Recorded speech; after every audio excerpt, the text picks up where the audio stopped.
and welcome to Access Sportsnet Lakers, driven by your Southern California Honda dealers. I'm Chris McGee, Big Game James Worthy, Robert Ory. We got Brez joining us in a little bit. No LeBron, no AD, no Gasol, KCP, Keefe.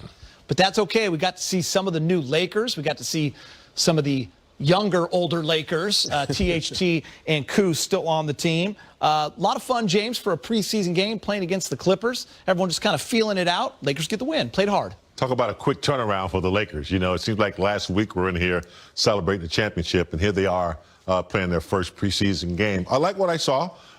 It's just for the coaches to look at players and give them an opportunity to learn the system. I really like the potential of what Tucker can bring to this team. You know, he has that wingspan, 7-foot defensive player, not afraid to go through the hole. Montrose, we saw, you know, him get some good run in. Schroeder, of course, is going to be the point guard. So, you know, we got like a snapshot of a first game against a crosstown team that we're going to see again on Sunday. So, you know, everything we expected in a preseason game one. Rob, is going to take some time, right? You're going to see both teams commit turnovers, maybe some sloppy play, getting used to shooting in arenas with no fans and that depth perception. But what did you think about the first game? What were some of the things you were looking for? I was looking for some continuity going on in this game, and you can still see this. It's still early. Then a lot of new faces, and you got to think about it. You still don't have three of your big dogs in this game, well, four, counting KCP. So this is going to be a game of learning, and I hope the guys on the bench are watching the guys that are out there now and saying, okay, this is what I can do to help them, and talking to each other, because it's all about communication right now, because they're learning each other and they need to talk about it. And it's going to also be about film sessions and understanding what I did wrong and what I can help the other guy to be better. So, but I'm enjoying what I'm seeing, because you got Schroeder, you got Harrell, those two guys, you know, 1 and 2 as far as 6-man, they were very productive. Yeah, we're going to talk about them in a little bit. First, let's go back to Staples Center. THT is with Mike Trudell. All right, Talen Horton-Tucker kind enough to join us after this opening win in the preseason. Talen, look, Frank Vogel told on you. He said that you've been really kicking some butt, in his words, in practice the last several days. Where's the confidence coming from? How are you feeling about the development of your game at this point? I'm really just kind of come out here and play, you know, just do whatever, you know, the team needs me to do, you know, fill any void that they need. And I just want to come out here and play my hardest, and, you know, whenever I get the opportunity, you know, capitalize on it. You know, there were a lot of moves today. You were getting into the paint and really, you know, bumping guys off, not looking like a 20-year-old. How much of that has always been in your game, and how have you evolved that to be able to do it at the NBA level? I feel like I started off pretty slow, so just being able to, you know, find the rhythm and play, you know, it's pretty good for me. Just being able to showcase my skills and, you know, just use, you know, whatever it takes to just try and get the win. So I feel like I did that tonight. It was pretty good. Talen, you were the second youngest player in the NBA last season. Of course, you guys go all the way through the longest season in NBA history to win the title. What did you learn alongside LeBron, alongside AD, all of the vets, Dudley, and so on? What did you learn last season that you can apply for this one? Just how to be a professional, you know, take every game serious, you know, treat it like it's your last, and, you know, just be a champion. I feel like, you know, being in the bubble was a great learning experience for me, and I just wanted to capitalize on that, you know, coming into this season. All right, last thing for you. What do you think of some of your new teammates? You got to see Montrezl Harrell, Dennis Schroeder, and Wesley Matthews all out on the floor tonight. How do you think those guys can help this season? They're going to be really big for us. You know, they're here, and they are who they are. You know, I feel, you know, really confident in them. You know, just getting started today, I felt really good playing with them. And, you know, I'm excited to see what the rest of the year holds. All right, Talen, good to see you guys back out on the floor. We appreciate your time. Have a good one, all right? Appreciate you. Thank you. All right, guys. All right, well, we're going to talk about some of the new guys, but let's talk THT first. He got the walk-off interview with the win. Rob, aggressive, not afraid to attack. He's trying to show he belongs in the rotation. He's not afraid to take shots either. Oh, he's not afraid to take shots. He's not afraid to challenge anybody. And that's the thing. When you see rookies, sometimes they can be a little hesitant. I know he's not a rookie, but he's still young. In my eyes, he's still a rookie because he's not even 20 yet. He ain't over 5 years yet. Yeah, you know, so he's going out and doing what he does in practice and carrying it over to the game. It's all about carryover and having that confidence. You saw one move where he went between his legs like 3 or 4 times, put the body into him. You know, that's a vet move. That's what he's been watching LeBron. He's been watching all these guys in practice. He's been that sponge, and he's learning the game. And it's no better person than learn from LeBron and then have LeBron over there cheering you on. That gives you a lot of confidence. Yeah, you were watching the game, and you kept saying, maybe got a steal here. Yeah, I think, late in the draft. Every now and then you get that sleeper, you know, not that highly sought out of college. They come into, they're hungry. They got a little chip on their shoulder. We talked about his wingspan, 7 feet. He's 6'4". 234 pounds, Geeter. He's not a small kid, and he's under control. He's going to create a lot of mismatch problems. I just love what I see out of him on both ends of the court. But offensively, he's always under control, not afraid to score, and defensively, he can fill the gaps and guard. So I'm very interested to see how they're going to implement him into some playing. He and Kuz could be battling in practice, like Rob was just telling me. That's going to be very competitive against those two. I mean, we saw him in the G League last year. We didn't see much of him at all until the bubble. And then in the bubble, Frank used him. And that was a big confidence booster for this young man. All right, let's get you the highlights. Preseason or games of marks, he's constantly talking, he's constantly pointing. And that's what you have to have. You have to have a quarterback back there who can see behind the guys who are playing on-ball defense and tell them what they have coming and where they need to be. So he's an excellent communicator. And when you have a guy like that, your defense is better off. What do you think about the defense, James? I mean, obviously, it helped them win a championship last year. It was the key ingredient. Yeah, defense was the key from the very beginning. When Coach Vogel came in, he's always been a good communicator on that end of the floor. And so AD came in and said he wanted to be Defensive Player of the Year, and he got the protection at the rim, along with McGee. McGee didn't get the minutes. The guy that really stood out, I thought, was Dwight Howard.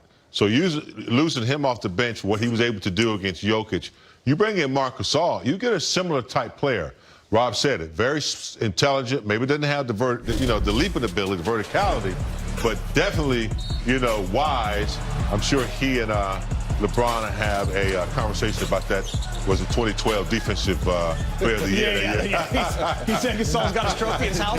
But let's not forget we lost some key players.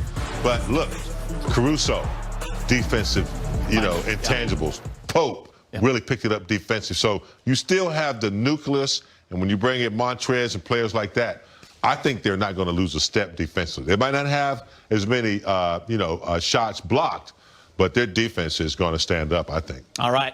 Well, that's what happens. Can't duck me now. Hey, when you have a championship, man, you kind of, you ignore need a little people. break. We know you're raising two beautiful daughters. We know you don't have time for us anymore. Oh, I love you guys. I'm so happy to be back. Lakers are still the champs, although Anthony Davis and LeBron James will not play in tonight's first preseason game. They did make a big commitment to the organization. Braun and the Brow will be together for at least the next 3 seasons after LeBron extended his contract for 2 more years, which keeps him with the Lakers through the 22-23 season. AD signed a 5-year deal to stay with the Lake Show.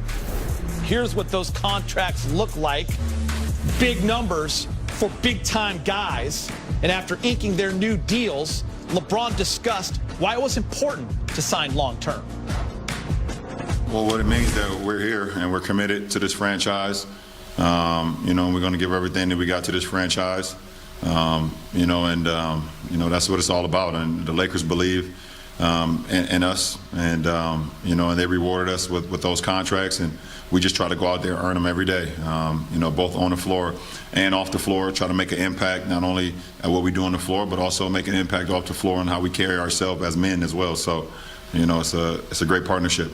Like I say, Rob was always trying to improve the team and keeping me and Braun in the loop. So, for a coach and a GM to always keep, their players in the loop, it just builds that trust with them. And like I say, going through my contract negotiation, I didn't, have to worry about, if the team was going to be, as good as last year, because those two guys know what they're doing and was able to put another great team together. Most NBA titles in league history. Dr. Buss had a dream, wanted to pass the Celtics. They got right there. 17-17, 6 for the Bulls, 6 for the Warriors, 5 for the Spurs. And these are nice problems to have, but the Lakers will need to make some room for championship banner number 17 as you take a look inside Staples Center at all those beautiful banners. What an offseason for Rob Pelinka and the front office. You just heard AD talking about it right there. Were you surprised that both guys locked in on longer deals? We didn't really see that coming much, especially with LeBron. It is hard to see it coming in today's game, the way players like to strategize and wait out. But I think what they experienced this year, even though it was in the bubble and things weren't as usual, I think they locked into something. AD and LeBron, they probably saw that you put the right people around us, we can do this, you know, for an extended period of time. You know, maybe went back-to-back, maybe went 3 in a row. I'm sure that's the conversations they're having. And I think, you know, this is a great brand. I think AD figured that out this year in a short season. So I was a little bit surprised, but not, you know, too overwhelmed by the decision. Yeah, I wasn't surprised with ADs. We all knew that was going to happen. Yeah. But the LeBron ones, I was kind of surprised because, you know, LeBron is this mathematician. He's trying to figure this out. You know, where can I do to help the team out? What can I do to get another championship? So for him to sign that deal, I'm saying to myself, he got something in the works. And I wanted to look up other people's contracts to see what can line up. Because you think about it, he says, okay, I'm getting old, you know, a little long in the tooth, and my career is about to, you know, come to an end, which we don't want to happen. But who is he strategizing out to bring in a third person so he can sit back and not put the weight on his shoulders so he can win another championship? And maybe his son, Bronny, in 3 years. We'll see where he's at. Rob, we notice he's an unrestricted free agent after that. What does it mean for the organization? What kind of message does that sound? Here are your 2-star players locking in. We're here.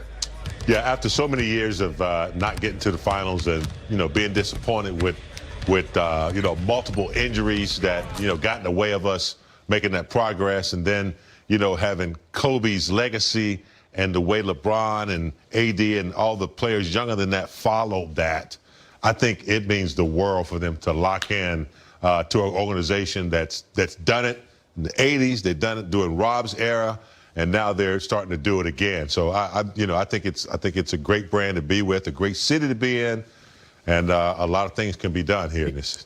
Yeah, I mean, as a player, what does that send to the league? You know, to jump on some of James' point, it's also like an initiation. You know, if you really think about it, Laker fans sit back like, yeah, you LeBron James, you AD, but what have you done for us? And now that they've won that championship, the Lakers are really fans are going to embrace them with even bigger hugs. But that does let the league, it puts them on notice and let anybody know